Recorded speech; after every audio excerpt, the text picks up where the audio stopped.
but I'd like to see him. I don't get to see him. yeah. Well, we will tell everybody that. All right. All right, I'm just gonna pop over here. Hello, everybody. Welcome to our Harmony Co-op's virtual Irish cooking class. I'm Kate Engelhoff. I'm the education specialist here. This is our fantastic instructor for the evening, Ann Campbell. Hi, gals. Let us know if you can't hear us or anything like that. We've got it cranked up as far as we can, but the fans may come on while we're cooking, and that's automatic.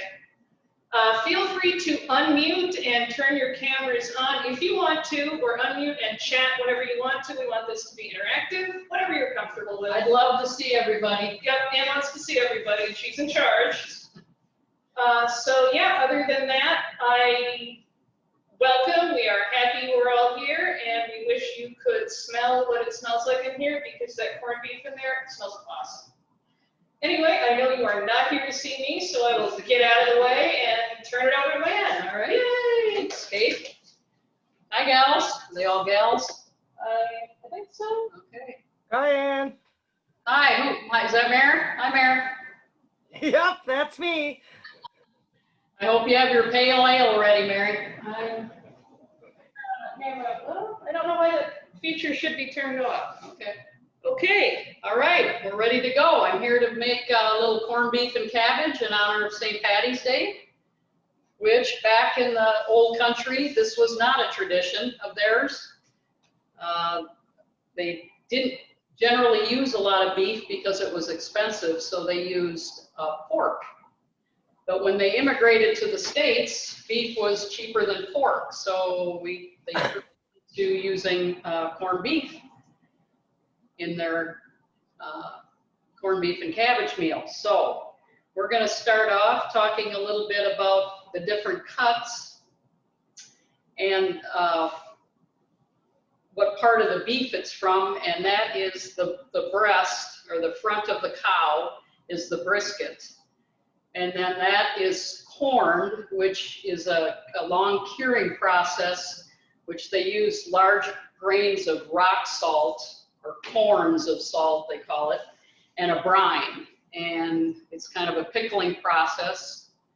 And then that turns into corned beef.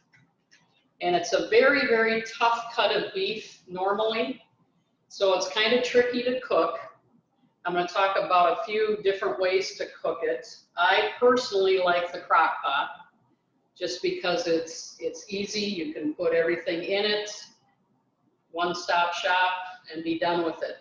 When I worked in several restaurants back in the day, Griffey's here in town, Raphael's, we would cook the corned beef in a stock pot on the stove, and it's very tricky because you need to bring the water to a boil, and then put the brisket in, but then turn it down to simmer, because if you boil it too long, you might as well just eat your shoe, because that's exactly what it's going to taste like. It's so tough.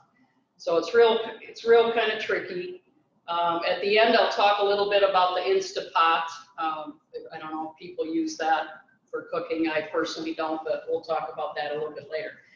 So there's actually three different cuts of the brisket. There's the full brisket, which I don't have with me, but there's the flats and the points. And if you put the flats and the points together, it would make the whole brisket. I have 2 points here because that's my cut of choice, just because, and I don't know if you can see this, but there's a lot of marbling in the points, which is going to give it a lot more flavor and a lot more tenderness. The flats are nice. It's a real uniform piece of meat, and it's probably about 1.5 inches thick. And that's generally used for Reubens and your presentation. If you want a really nice presentation, it slices very nice.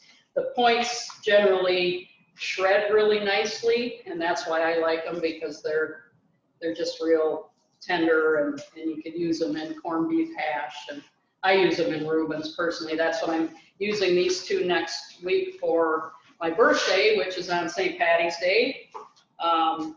I'm pretty much all Irish. I have yet to do ancestry or DNA thing because I'm afraid I'm going to find out I'm not Irish and that's just going to blow it all up. So I'm not even going to go there with that. So I'm going to cook these next week and make Reubens for some people that are coming over. Because we all got our shots. We're all happy. Okay, so let's begin cutting up the vegetables. I've done this already. Normally in one of these cooking classes that Kate has, you cook right along and you have the finished product at the end. I can't do that because this takes 6 to 8 hours, which I started this morning. And it's all done and ready for you guys. If we had smell-o-vision, it would be wonderful, but we don't. So I start with, I got some locally sourced red potatoes here from Harmony, from what was the farmer? Clearwater Woodcraft. Clearwater Woodcraft. That's Is that Ivan? Ivan's farm. Okay, Ivan's farm up there in Leonard. We had some red potatoes and some organic carrots and an onion I put in, and then we have a head of cabbage. So it's real important to cut up your potatoes and carrots kind of uniform size so they all kind of cook together at the same time and get done at the same time. I put these in at the bottom of the crock pot, and then I wait about an hour before everything's done to add the cabbage. So to start with, I do the potatoes, the carrots, the onion, and almost forgot the most important part, a nice dark beer. I said in the recipe, probably 2 or 3 of them, 1 to drink, couple to throw in the crock pot.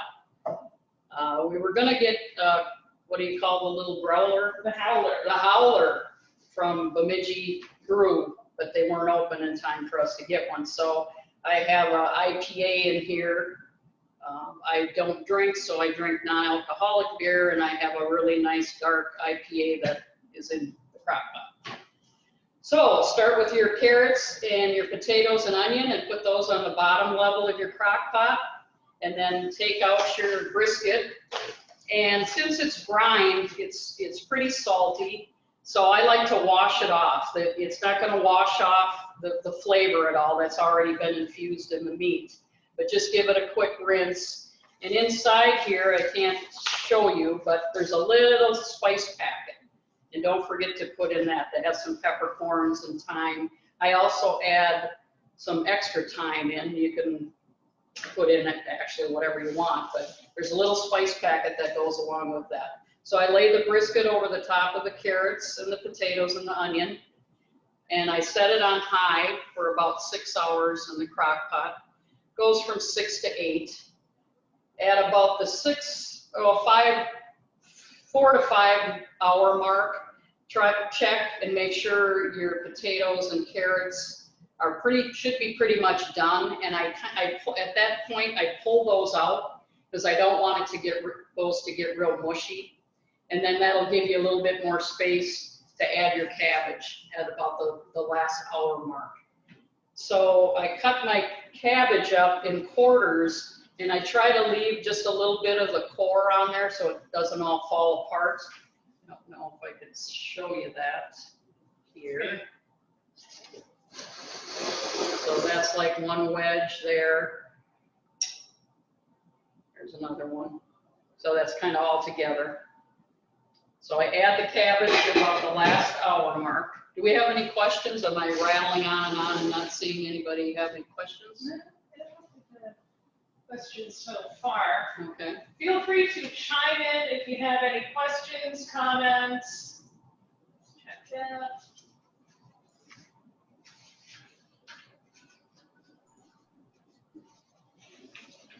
Any questions? No questions? Okay. All right. I'll keep going then. So at about the 4 hour mark, take out your wants to say something. I cannot quite hear you.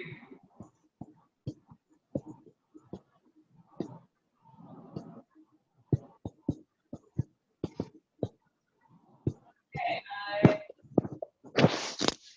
We can't hear you. yep. So Sorry about that. Sorry about that. If you want to use the chat feature, is there, Oh, Q&A. there we go. Do you add water with beer?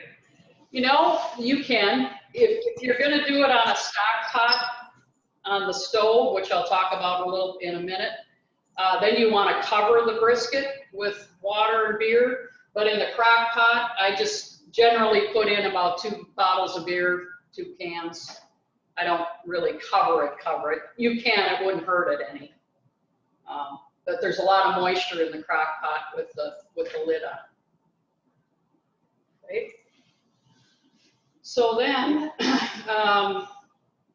if you're going to do it on the stove in a stock pot, which I did for many, many years at the restaurants I worked at, it's kind of a tricky process, but you would bring your liquid to a boil in your stock pot. You would add your brisket in the water and the beef broth or beer, whatever you're going to use.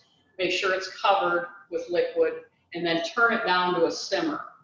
And then you simmer it for a good 6 hours, 6 to 8 hours. It's a long process. So keep that in mind if you're going to have this for, you know, a gathering, to give yourself enough time, because it's kind of time consuming. That's why I like the crock pot. Put it in there, kind of forget about it.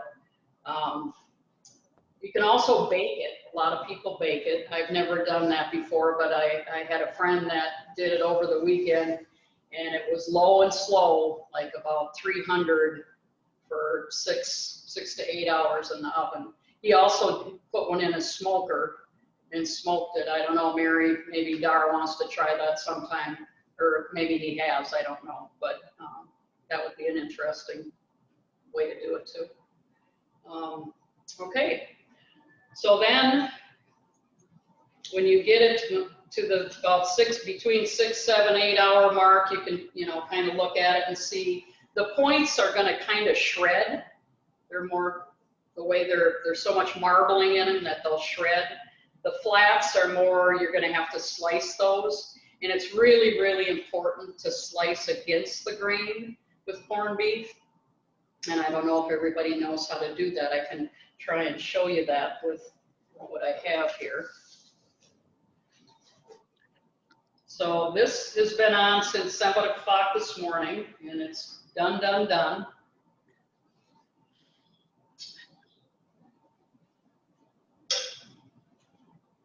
This is a point, and I don't know if you can see this, but it's just going to shred. You see how that shreds? Can they see that? Yep. Just pulls apart real easily. There's a lot of marbling in here. This is the stuff that you want to get stuck in your teeth. This is the real. We have a lot of cabbage, carrots, potatoes in here. And this is a flat. It's a more uniform cut. You can see it's kind of about 1.5 inches thick. Usually on the top of the flat is a fat cap. And I generally leave that on. If it's more than 1 inch thick, you might trim it down, but you can leave that on. Adds a lot of moisture and flavor to it. So in any kind of meat cooking, they always tell you to let the meat rest for 10 minutes. Well, I don't know about you guys, but it never happens at my house. I'm ready to dig in. It is pretty important to do that, but we don't have 10 minutes to wait. So I'm going to show you, I don't know if you can see this, but this is, the grain is going this way, up and down. So you want to go across the grain when you cut it. So I will cut from this side.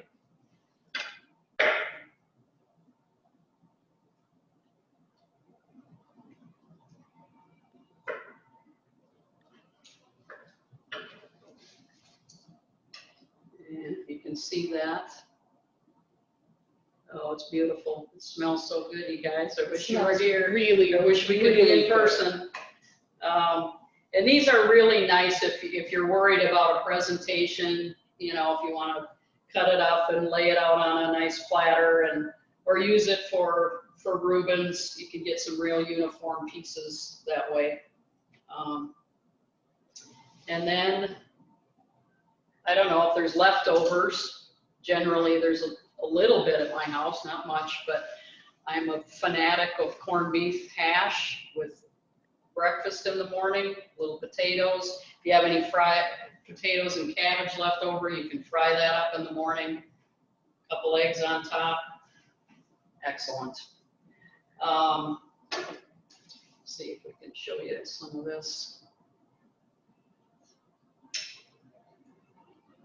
So all the potatoes and carrots are fork tender.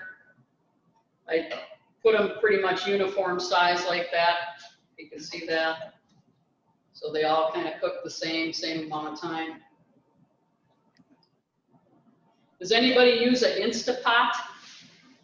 Oh, there's a question. There's a question. It looks so good, and we've never smoked corned beef. And there is a yes, I presume that is the Instapot. Okay. I've never used an Instapot because I believe you need to be smarter than the tool you're working with, and that outdid me. So I took my Instapot back. But I did look up online, and the lady just swears by her Instapot. So I'm going to give you a little instruction for that, and I'll go a little bit slow if you want to write this down. She says she cooks her corned beef with the onion and the little spice packet that comes with, a little bit of thyme, and her beer on high pressure for 90 minutes. Okay, and then she does a quick release, whatever that means. See, again, the instrument was smarter than I. Button that releases the pressure. Pressure. It goes whoop. Okay, so she does a quick release, and then she adds the potatoes, the carrots, and the cabbage to the pot. She sets that to high and cooks for another 5 minutes. And then she does another quick release with that. Okay? And she says one tip to make the Instapot corned beef cook quicker is to cut her, her flats or brisket or points into 2 to 3 chunks. She says it cooks faster and more evenly. She says she doesn't, you know, care about her presentation, so it all can kind of get mixed up in the end. So she doesn't care if it's one big piece of meat at the end. Does that answer the Instapot question for anybody?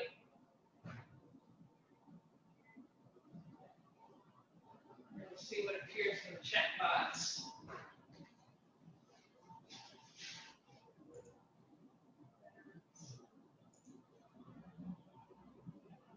And I believe we answered this earlier. All right. Okay, no more questions on the Instapot? You can find a lot of this online,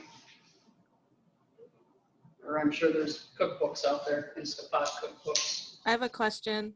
Sure. So what makes it pink? Is it that you bought that package like that that's all corned and ready to go, or? It's probably, I think it's, they use a pink salt in the brining process.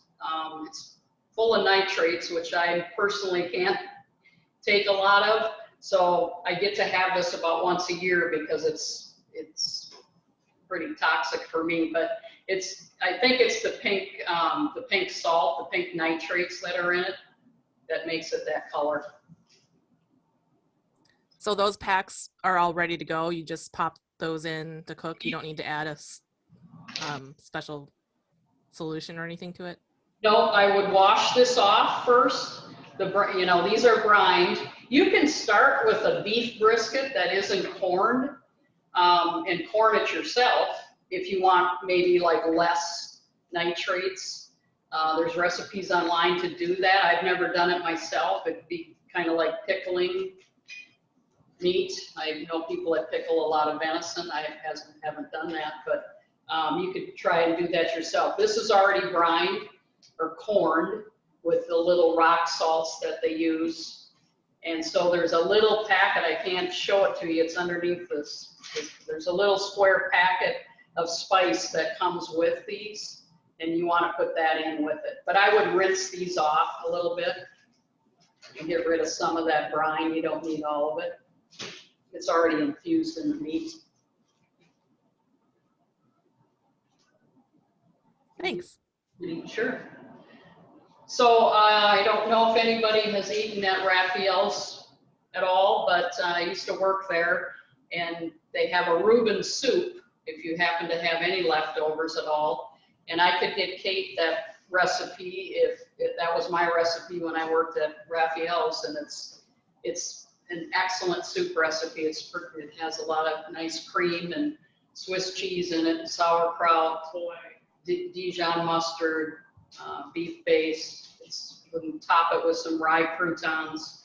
It's very, very good. So I can look for that and send that along if anybody would be interested in that. I will cheerfully disseminate any recipes. Okay, all right, good.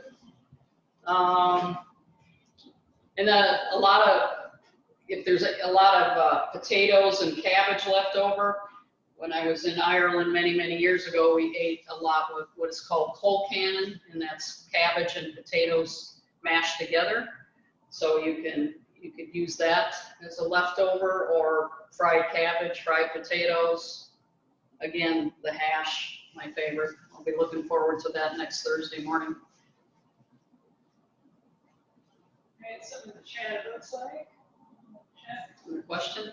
Would love to have the soup recipe too. Okay, Yeah, I will get You can do that. everybody who signed up, as soon as she gets me the soup recipe, I will get everybody who signed up, I'll just email you the soup recipe. okay, sounds good. I have to pare it down because I think it's for like 50 people, so I'll pare it down a little bit and get that out to you.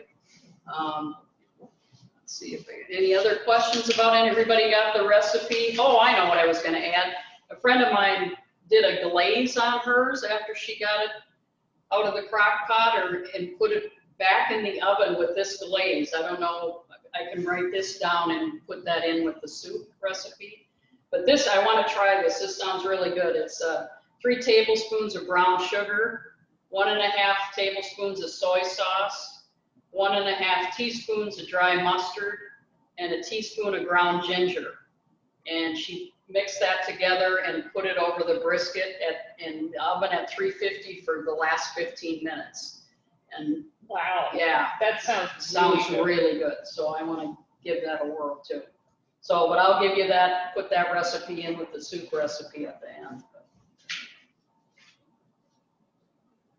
And then enjoy with a couple of nice dark ales, I think would be fabulous. Pairing choice, I think. Yeah, I think so, yeah.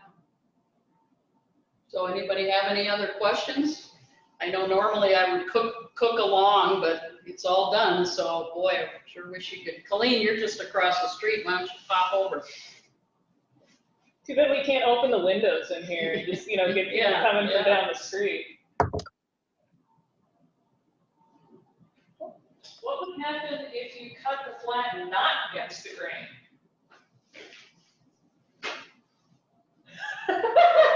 You'd be eating this. It'd be very, very tough. I don't know if you've ever been in a restaurant and had a Reuben before, and you bite into it, and you're like pulling it, and it's just like, it's not coming. Yeah, it'll get very, very tough. I think that answered that question. Okay, I hope so. But you can kind of tell, just check like 5-6 hours in, take a fork, just kind of pull it, and it'll start just flaking apart, shredding apart. It'll be done. The longer the better, personally. I mean, if you have 8 hours, let it go 8 hours, in my mind. But.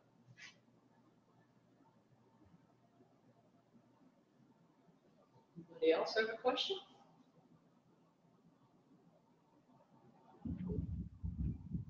Questions, comments? Has anybody cooked corned beef before?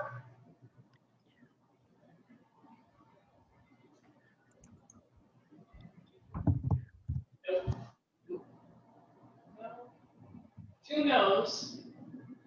It can be kind of intimidating. Yes, but it was greasy. Oh, greasy, interesting. Huh. That's interesting.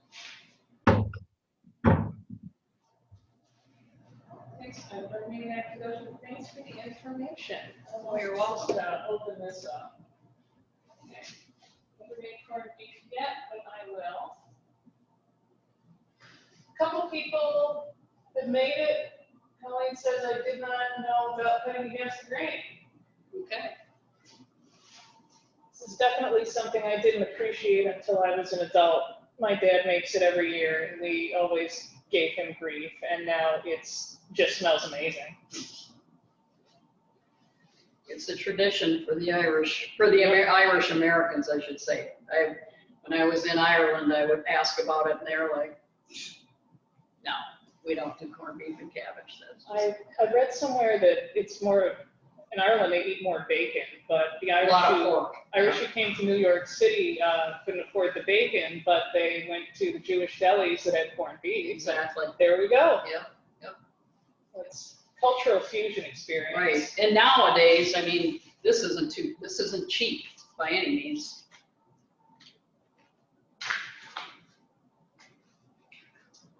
Does that cover everything for everybody?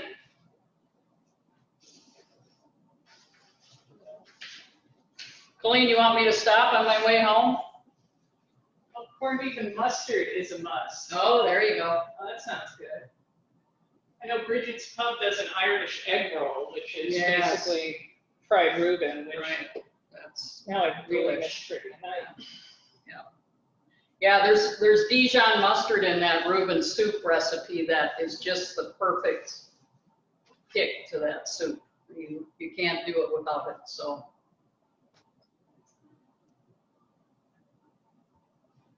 Well, I don't know if we'll have the parade next week or not, so happy St. Patty's Day to everybody. What's Tammy say? Michelle says, yeah, now I'm young, now I'm hungry. I will open up. Well, I'm really sorry you guys can't be here because I would love to share it with you. Informative. I feel like this can make this myself now. All right, That was the goal. Yep, thank you, everybody. That is the whole point of doing this. All right, good deal. Good luck.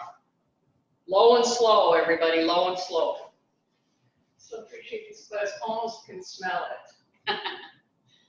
Yeah, it really would be helpful for future class recruitment if we could just open the windows and then people would come by and go, what is What that? is that? And say, sign up. All right, thanks. Thank you all for joining us. Thank you, everybody. I will just briefly stick my head in and wave. Bye. Thank you. Thank you. If you have any questions, Thanks on the menu. Awesome, that's what we like to hear. all right, Mary.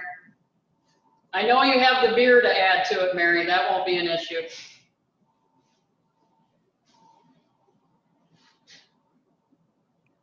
And I will I'll just forward the recipes to everybody who signed up for the class because I have all the emails collected and then I can Okay. just do. Okay.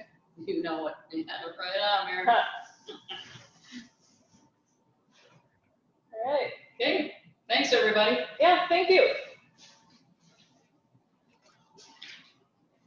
I'm gonna stop recording now.